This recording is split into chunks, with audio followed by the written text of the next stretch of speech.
Didn't I say I'd be back at the end of the week? The end of the week is Friday. The end of the week is Friday. Saturday's not the end of the week anymore, huh? Jack, you said you'd be back Tuesday. What difference does it make? What do you think I've been doing? Trust me. That's all I can tell you about my business. Okay? Michael, why did you come here?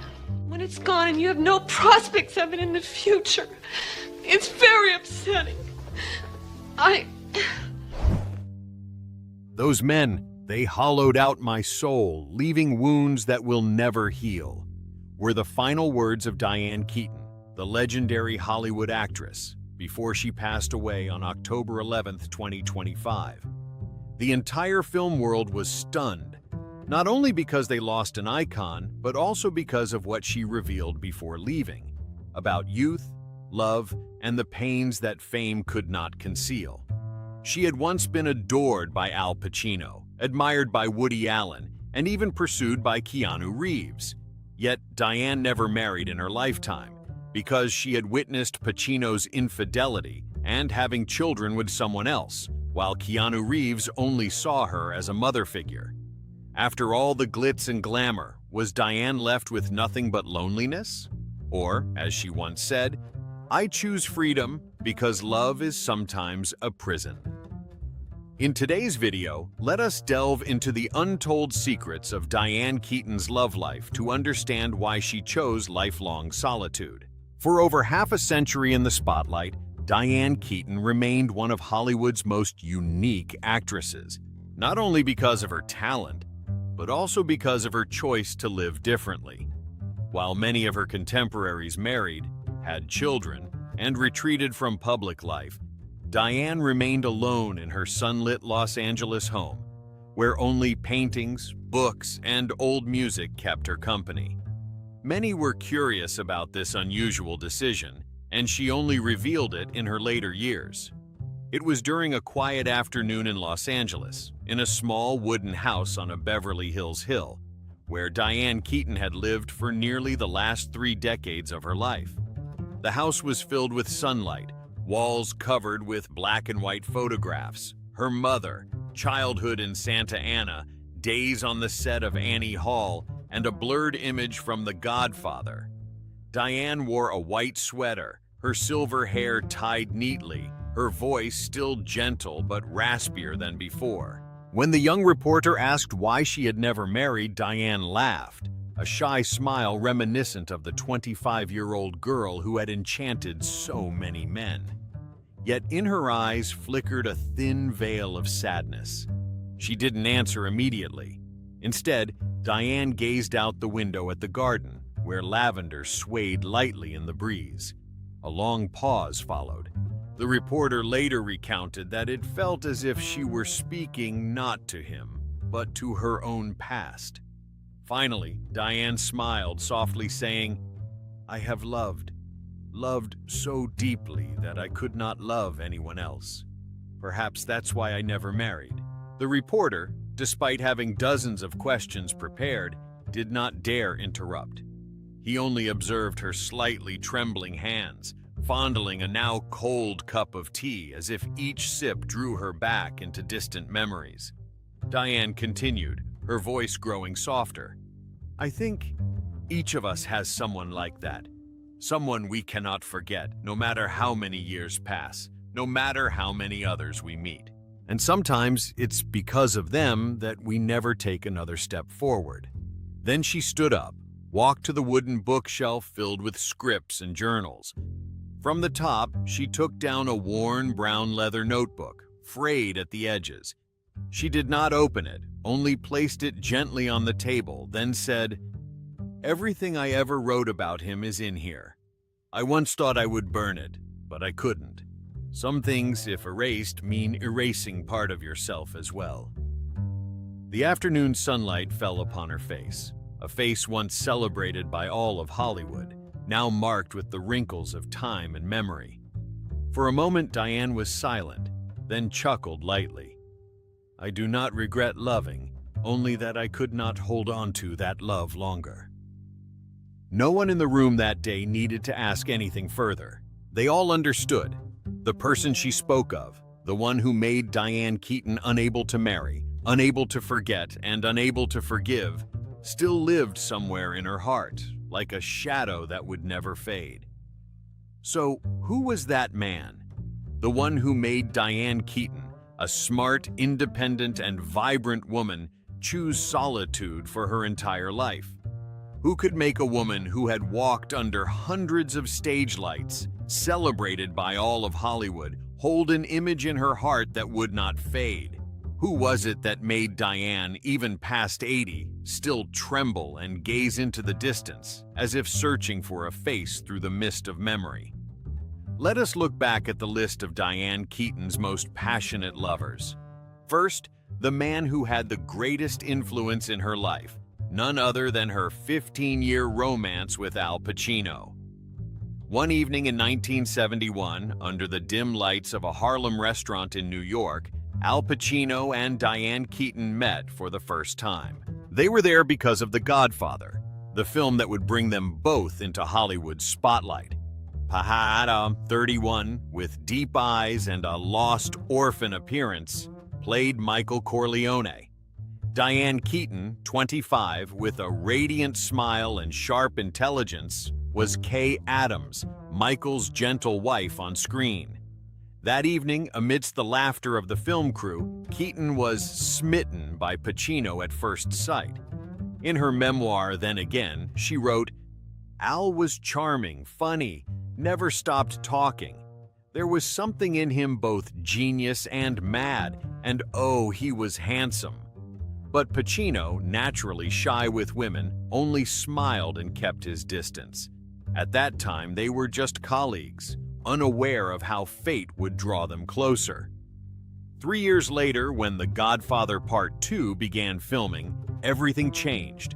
Long days on set, intense scenes between Michael and Kay ignited a flame of real-life love. Pacino and Keaton began dating, living near each other in Beverly Hills, sharing endless conversations about films, theater, and big dreams. Keaton called Pacino the most entertaining man she had ever met, and Pacino, in his memoir Sonny Boy, admitted, "With Diane, I found rare peace. They loved passionately, but their relationship was not always smooth."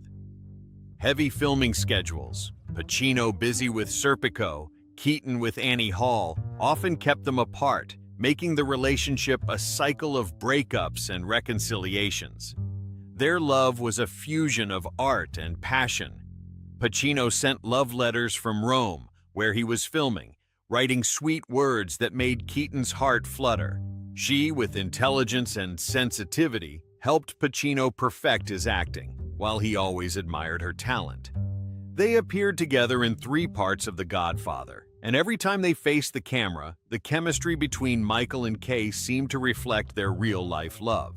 But Pacino, with his eccentric nature and fear of commitment, always kept an invisible distance. Keaton once said, "We had wonderful moments, but Al was an unpredictable genius. Sometimes he seemed to be in another world." Tension crept in when Keaton yearned for a stable relationship. She dreamed of a home, a family, while Pacino, who had once declared marriage is a nightmare, always avoided it. In his memoir, he admitted, "I'm not good at pursuing women. If they don't take the initiative, I stop." Keaton tried very hard to maintain the relationship, but frequent separations due to work and differences in desire exhausted them both. She once shared with people, "I was crazy about him, but loving Al was never easy." Love letters from Rome were not enough to fill the void when they couldn't see each other. The climax of the story came in 1990 when both completed The Godfather Part 3. Keaton, then over 40, issued an ultimatum: "Marry me or we end it." Pacino, despite loving her deeply, could not overcome his fear of marriage. He chose to break up. Keaton later said, "I wanted a man not easily obtained, but I also didn't want to force Al." The nearly 2-decade-long love, full of breakups and reconciliations, ended quietly. They parted ways without scandal or resentment. Only beautiful memories and a hint of regret remained. After the breakup, Pacino and Keaton maintained a special friendship. They didn't contact each other often, but whenever they met again, time seemed never to have passed. In 2017, at Keaton's AFI Lifetime Achievement Award ceremony, Pacino stood on stage, gazing at her warmly and said, "Dee, you are a great artist. I will love you forever." Those words moved the audience, and Keaton only smiled, as if both understood that they had shared something irreplaceable. Pacino continued his career with iconic roles, from Scent of a Woman to The Irishman, but his personal life remained tumultuous. Pacino never married, though he had children with multiple women, Jan Tarrant, Beverly D'Angelo, and more recently Noor Al-Fala, 54 years his junior. Yet none of them replaced Keaton in his heart. He once said in his memoir, "Diane gave me comfort I couldn't find anywhere else." Friends revealed he regretted not proposing to Keaton, calling her the love of his life. This relationship left Diane disheartened, losing faith in love. But that was not the end. Alongside Pacino, another man had been Keaton's soulmate for 4 decades, Woody Allen. A sensation playing the title role in 1977's Annie Hall, a Best Picture winner from writer-director co-star Woody Allen. Her character's floppy hats and wardrobe making the Annie Hall look a fashion phenomenon. They first met on a New York afternoon in 1969, in the rehearsal room for the play Play It Again, Sam, when Woody Allen first saw Diane Keaton. He, then a director and comedian with a shy smile and witty stories, was looking for a lead actress. Keaton entered with a quirky look: baggy men's jeans, oversized shirt, messy hair. She captivated Allen with her talent and natural charm, leaving him staggered. In his memoir, Apropos of Nothing, Allen wrote, "She was like a beautiful version of Huckleberry Finn, charming, funny, and entirely original."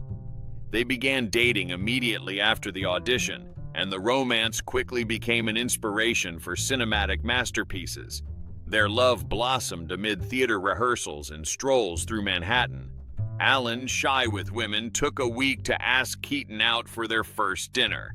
But once begun, they were like two perfect pieces of a puzzle, sharing a passion for comedy, life philosophy, and endless conversations about art. They moved in together in Allen's luxurious New York penthouse, where Keaton often wore messy clothes and laughed at his silly jokes. Allen called her his first muse, the one who inspired him to create intelligent, eccentric, yet lively female characters. They worked together on Play It Again, Sam on Broadway, and later the 1972 film version. That love was not only romantic, but also sparked creativity. Allen confessed, "I make films for one audience only, Diane Keaton." The years together were filled with laughter and artistic passion. They filmed Sleeper, 1973, where Keaton played an eccentric scientist in a futuristic world, and Love and Death, 1975, a satirical film on the Russian War with witty philosophical dialogues. Allen often recalled private moments, a Thanksgiving poker game with the Keaton family, or European trips where they debated Nietzsche over dinner. Keaton, in her memoir Then Again, described Allen as an indestructible cockroach, resilient, humorous, yet sometimes exasperating with his sharp sarcasm. They tormented each other with failures, but it was precisely that honesty that deepened their love. Allen once told people in 1975, "Diane is one of the finest natural comedians I've ever seen." But behind the smiles were simmering conflicts. Allen, with his fear of commitment and a life tied to New York, did not want to leave his beloved city. Keaton, on the other hand, longed to explore Hollywood and a broader career. She often felt trapped by their mutual dependence, a relationship that sometimes felt more like ambiguous dependency than free love. Keaton admitted they often argued over trivial matters, such as Allen's eccentric lifestyle or differences in ambition. Allen, though deeply in love, could be selfish in his creativity. He wrote films for himself and Keaton, sometimes making her feel like part of the work rather than an equal partner. The greatest tension was geographical and career differences.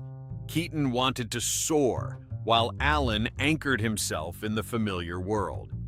She once said, "We loved each other, but sometimes it felt like a tragic comedy." The climax came in 1972, when The Godfather called Keaton to California.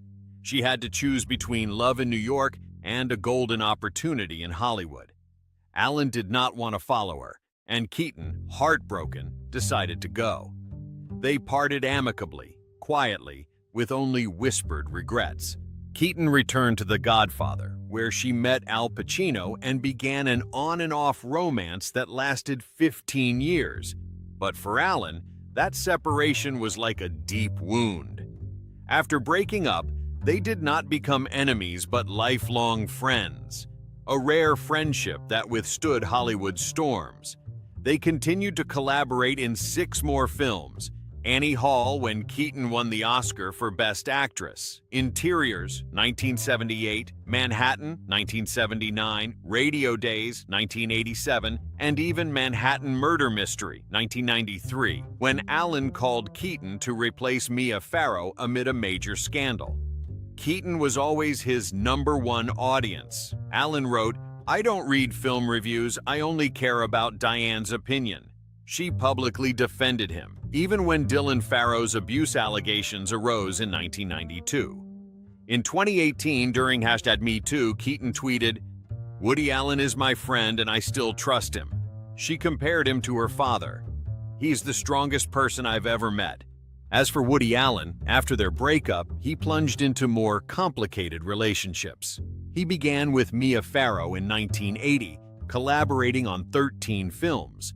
But the relationship ended in 1992 when Farrow discovered he was having an affair with her adopted daughter, Soon-Yi Previn, then 21. The scandal, accompanied by child abuse allegations from Dylan Farrow, caused Allen's career to falter. He denied everything but gradually lost Hollywood support. Yet Keaton remained by him, even accepting the Cecil B. DeMille Award on his behalf in 2014, calling him a genius. Allen continued making films in Europe, married Soon-Yi in 1997, and lived a private life in Paris. When Keaton passed at age 79, Allen was shocked and deeply pained. Now 89, Allen still lives with Soon-Yi, but his tribute revealed his regret. She was the most wonderful woman on the planet. Their love did not end in separation, but lives on through immortal films. If Woody was her soulmate, then Warren Beatty was Hollywood's bad boy. I just don't know how to say it other than to say that there was this sweet anguish of love that I felt when I saw your face in a moment shared in time together. Thank you, Warren, and congratulations. Diane had once rejected Beatty's marriage proposal to live alone, having suffered too many disappointments. Warren Beatty was the man Diane had secretly admired for years, ever since watching Splendor in the Grass in 1961. When they met, Keaton, 32, was at the peak of her career with an Oscar from Annie Hall, while Beatty, 41, was Hollywood's romance icon with a long list of lovers from Natalie Wood to Julie Christie. Didn't I say I'd be back at the end of the week? The end of the week is Friday. The end of the week is Friday, Saturday's not the end of the week anymore, huh? Jack, you said you'd be back Tuesday. What difference does it make? What do you think I've been doing? They met through a mutual friend in theater, and Beatty was immediately captivated by Keaton's quirkiness, intelligence, and radiant smile. Beatty invited her to dinner, and a passionate romance began, lasting about 5 years, interspersed with private flights and romantic evenings by the sea. Their love ignited when Beatty cast Keaton as Louise Bryant in Reds, 1981, a film he wrote, directed, and starred in. On set, the chemistry between them was like fire. Keaton as the strong social activist, Beatty as the ambitious journalist John Reed. The intimate scenes, especially heated arguments, seemed to mirror real life. They traveled Europe together, where Beatty gave her lavish gifts and spoke of his political dreams. The years together were full of passion and adventure. Beatty, a romantic at heart, once flew from Los Angeles to New York just to hold Keaton's hand on a plane because she was afraid to fly. He sat beside me the whole trip, kissed me goodbye, then took the next flight back, Keaton recalled, while Beatty whispered deep stories about life. However, tension crept in due to personality differences. Beatty, notoriously perfectionist, often controlled everything, from film scripts to date schedules, making Keaton, who loved freedom and independence, feel stifled. So when Warren proposed marriage, Keaton refused outright. Keaton longed for an equal relationship, where she could pursue her career without being constrained by Beatty's check-in calls. He, though deeply in love, was obsessed with work and afraid of commitment. His long list of lovers sometimes made Keaton wonder if she was the last one. Small arguments about lifestyle, Beatty anchored in old Hollywood, Keaton seeking new exploration, gradually accumulated. Finally, in 1984, they broke up over a dramatic moment involving a photograph. Keaton, tearful, left with a broken heart but no resentment. Their 5-year romance ended, but differences in control and freedom caused its collapse, leaving beautiful memories tinged with regret. After their breakup, they did not become enemies but remained close friends, a testament to their enduring chemistry. 2 years later, in 2005, rumors spread like wildfire. Keanu Reeves had broken up with his girlfriend Lynn Collins, whom he met on the lake house, to pursue Diane Keaton. Yeah, no.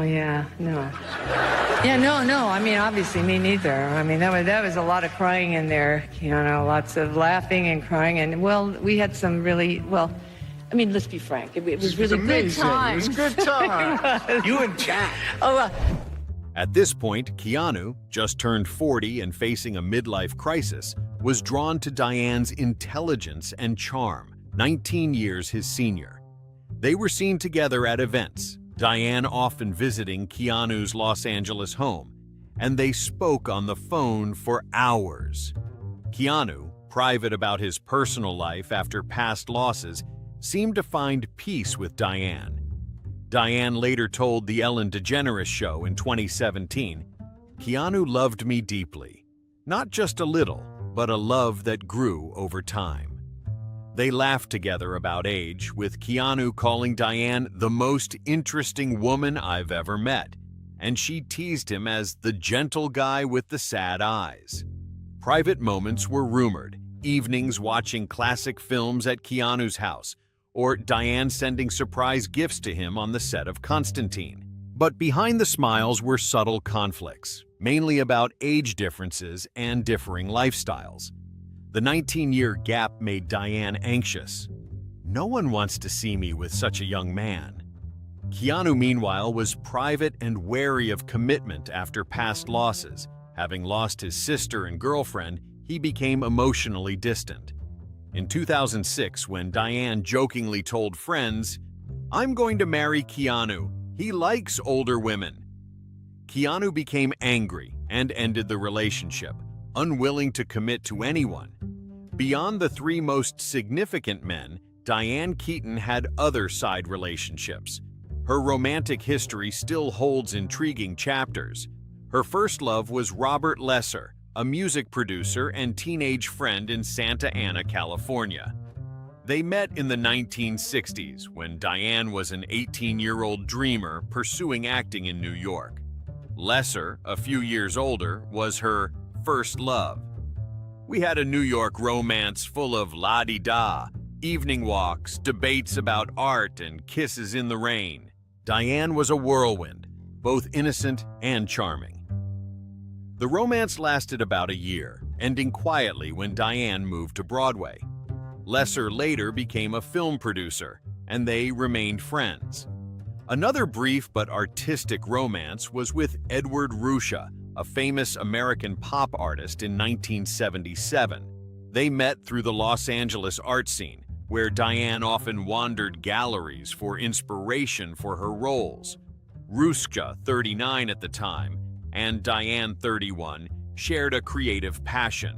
He painted abstract works while she filmed Annie Hall. The romance lasted about 2 months, filled with evenings discussing art and poetry. An almost love affair was with Steve Jobs, Apple's founder, in the early 1980s. Diane and Steve met through the tech creative community in Silicon Valley, while she sought film ideas. They went on a few dates, but Diane declined a second invitation, feeling it wasn't a fit. Jobs, later married to Laureen Powell, called Diane the most interesting woman I've ever met. In her later years, Diane chose to live in a warm wooden house in Los Angeles, tending flowers, raising dogs, and giving all her love to her 2 adopted children. By the time she was over 50, Diane Keaton made a bold decision to become a single mother through adoption. After tumultuous relationships with Woody Allen, Warren Beatty, and Al Pacino, she realized she did not need a man to complete her life. Thus began her journey with her first adopted daughter, Dexter Keaton, born in 1995, whom Diane welcomed from a reputable California adoption agency. Holding Dexter in her arms in her Beverly Hills home, Diane knew she had found a new light in life. Becoming a mother at 50 was far from easy, especially for a busy star like Diane. She was filming The First Wives Club and Marvin's Room, yet still made time for Dexter, from late-night feedings to bright morning playtimes. In 2001, when Dexter was 6, Diane decided to expand her family, adopting a boy, Duke Keaton, born in 2000. At 55, she faced psychological evaluations, sworns, and strict checks, but her love for her children carried her through. Duke, passionate about photography from a young age, and Dexter, fond of animals, grew up in a home filled with laughter, where Diane often wore masculine suits and played poker with her children. Diane's happiness as a mother was something she never stopped praising. Having children is more important than anything I've ever done. Despite worries about her age, fearing she might not have the health or time, moments like holding Dexter asleep or watching Duke photograph Kobe Bryant at a Lakers game in 2009 made her feel young again. Diane raised her 2 children away from the Hollywood spotlight, allowing them the freedom to pursue their passions. Dexter chose veterinary technology, graduating from Carrington College, while Duke pursued music and photography. "They don't care about my work, and that's very healthy," Diane proudly shared. She hired a reliable nanny, Sandra, and turned her home into a place full of memories, from swimming trips to family movie nights. The relationship between Diane and her 2 children was a symphony of unconditional love. Dexter, now 29, once posted on Instagram on Mother's Day 2014, "I'm grateful to be adopted by such a strong, beautiful woman like my mom." In 2021, when Dexter married Jordan White in a romantic Hawaii wedding, Diane, in her signature cream suit, shone like a mother and best friend combined. Duke, 25, more reserved but always supportive, joined the family at the book club premiere in 2018. He once wrote on social media, "Happy birthday to the best sister. Even if I'm annoying, I still love you." Such words of affection show that Diane was not only a mother, but also a tremendous source of inspiration for her children. Throughout her life, Diane Keaton seemed to always choose solitude. Not because she was unloved, but because she had loved too deeply too many times. The men who passed through her life left deep marks, a touch of passion, a bit of incompleteness, and wounds that never fully healed. After each romance, Diane quietly withdrew, learning to laugh alone, dine alone, and write in her journal to converse with herself. She once said in an interview, "I'm not lonely, I just no longer have the courage to start again." Especially after her 15-year relationship with Al Pacino ended, Diane Keaton seemed to close a door in her heart. She no longer wanted to love anyone else, nor did she crave a home or a wedding. For Diane, her love with Pacino was a chapter both beautiful and painful, so much so that nothing could follow it. "I once thought I would marry him," Diane said in an interview, "but perhaps our love was born only to exist in memory." From then on, she devoted all her energy to her work, to art, and to her adopted children, as a way to fill the void Pacino left behind. Friends said that, though many had professed their love, Diane always gently declined. She laughed and said her heart had retired long ago. For Diane, love was no longer something to seek, but something that had come, shone brightly, and then left, leaving a gentle yet everlasting echo. The name Al Pacino remained a silent mark in her life, unspoken but ever present. In her later years, her daughter Dexter once revealed in an interview that her mother still kept a small framed photo on the bedside table, a picture of Diane and Pacino smiling brightly behind the scenes of The Godfather. "Mom never talked much," Dexter said, "but I've seen her hold that photo, smiling for a long time, as if time rewound and she was that girl again, in love for the first time." For Diane, it was the first love she truly wanted to marry, and also the last time she dared to dream of a wedding. She lived her life amid the glittering lights of Hollywood, adored by millions, yet her heart belonged to only one person. When Diane passed, people said that photo remained by her bedside, worn at the edges, but the faces of the two still radiant. A love never fully realized, yet enduring, like the gentle light Diane left in the world. It all came to an end on a day in October 2025, when the film world was shocked to hear that Diane Keaton had died at age 79 at a hospital in Santa Monica, California. Her death was sudden, just days after being admitted for an acute illness. Her family, including her two adopted children, Dexter and Duke, kept the information private. The death certificate later confirmed the primary cause as bacterial pneumonia, a dangerous condition in which the lungs fill with fluid and pus, leading to rapid respiratory failure. At 79, Diane no longer had the strength to fight the illness, and it claimed her within just a few short days. Diane's final journey was quiet, much like the years she lived after the spotlight faded. Close friends, like musician Carol Bayer Sager, said that a few weeks earlier she had noticed Diane unusually thin, likely due to weight loss after leaving Los Angeles because of wildfires. She was very thin, but still radiant with that smile.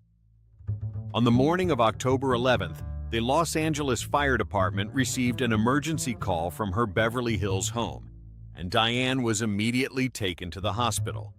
Her closest family, Dexter, Duke, and a few friends, stayed by her side, shielding her from the media's attention. No one expected that a star who had survived skin cancer at 20 and bulimia in her youth would pass away so swiftly. Bacterial pneumonia, the cause of Diane's death, was a silent enemy.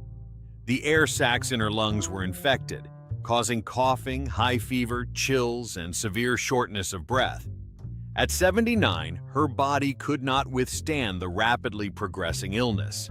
Though there was no information about serious underlying conditions, past health issues such as basal cell skin cancer or squamous cell carcinoma might have made her more vulnerable. Diane had been open about her health battles, especially bulimia, an eating disorder that obsessed her with stage-era weight.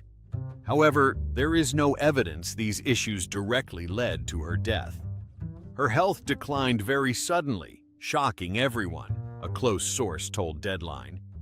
In her final days, Diane remained serene, surrounded by the love of her family. Though her departure was sudden, Diane left a radiant mark until the very end. Just a year prior, she appeared in Summer Camp 2024, playing a woman rediscovering youthful joy with friends. Though not a masterpiece, the film still carried Diane's signature style, humorous, warm, and full of life. Colleagues like Woody Allen, who called her his only audience, and Nancy Meyers, who said she made everything better, expressed their grief. Francis Ford Coppola wrote, "She was the embodiment of creativity."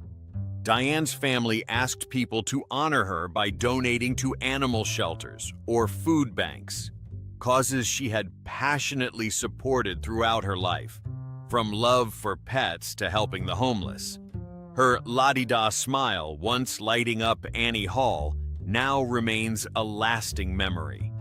Before passing, in one of her final interviews, Diane Keaton revealed why she chose to remain solitary for the rest of her life. "I loved fully, perhaps too fully.